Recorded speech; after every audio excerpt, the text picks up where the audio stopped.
K S Lakshmanarao peoples ఛానల్కి స్వాగతం.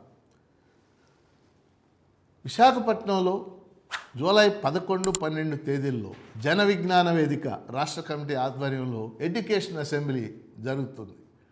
ఈ అసెంబ్లీలో ప్రముఖ విద్యావేత్తలు వి బాలసుబ్రహ్మణ్యం అలాగే సివి కృష్ణయ్య వీళ్ళిద్దరూ సృజనాత్మకతతో రాసినటువంటి పిల్లలు వర్ధిల్లాలి అనే పుస్తక ఆవిష్కరణ జరుగుతుంది. ఇప్పుడున్నటువంటి విద్యారంగ నేపథ్యంలో పిల్లలు వర్ధిల్లాలి పుస్తకానికి ఎంతో ప్రాధాన్యత ఉంది అని చెప్పేసి నేను భావిస్తూ ఉన్నాను. కారణం ఏంటంటే విద్యా వ్యవస్థలో కేంద్ర బిందువులు ఎవరు? విద్యా వ్యవస్థ కేంద్ర బిందువు ఎవరు? పిల్లలే. ఒకప్పుడు పిల్లలంటే విద్య అంటే వాళ్ళు విద్యతో పాటు ఆటలు, పాటలు, కథలు, చదువులు అనేక ఆటలు ఆడుకునేటటువంటి వాళ్ళు.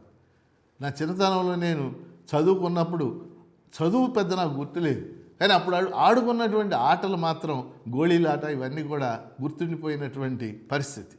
కానీ ఈరోజు మనం విద్యారంగం పెద్ద ఎత్తున కార్పొరేటీకరణ, ప్రైవేటీకరణ జరిగాక పోటీ ప్రపంచంలో పోటీ పెరిగిందని చెప్పేసి మనం ర్యాంకులు, గ్రేడులు, మార్కులు వీటి గురించి మాత్రమే మనం ఆలోచిస్తూ ఉన్నాం. మనమే కాదు, మొత్తం వ్యవస్థ ఆ విధంగా వెళ్ళిపోతూ ఉంది. 6వ క్లాసు 7వ క్లాసులోనే ఐఐటి ఫౌండేషన్ కోర్సులు బోధించాలని మనం భావిస్తూ ఉన్నాం. పిల్లలకి కథలు లేవు, ఆటలు లేవు, పాటలు లేవు. అంటే ఇది ఒకవైపు ప్రభుత్వం బాధ్యత ఎంత ఉందో పౌర సమాజం నుంచి తల్లిదండ్రులు, టీచర్లు కూడా ఇది ఆలోచించాల్సినటువంటి విషయం.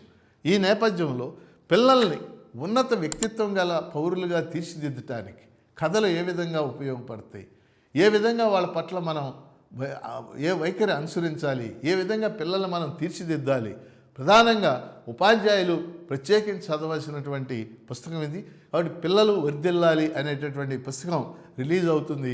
ఈ పుస్తకాన్ని అందరూ ఆదరించాలని చెప్పేసి కోరుకుంటూ, ముఖ్యంగా వి బాలసుబ్రహ్మణ్యం, సివి కృష్ణయ్య వాళ్ళు మన ముందున్న, మన కాలంలో జీవిస్తున్న గొప్ప విద్యావేత్తలు వాళ్ళిద్దరికి కూడా హృదయపూర్వక శుభాకాంక్షలు తెలియజేస్తూ ఈ పుస్తకాన్ని ఆదరించవలసిందిగా అందరినీ కోరుతున్నాను.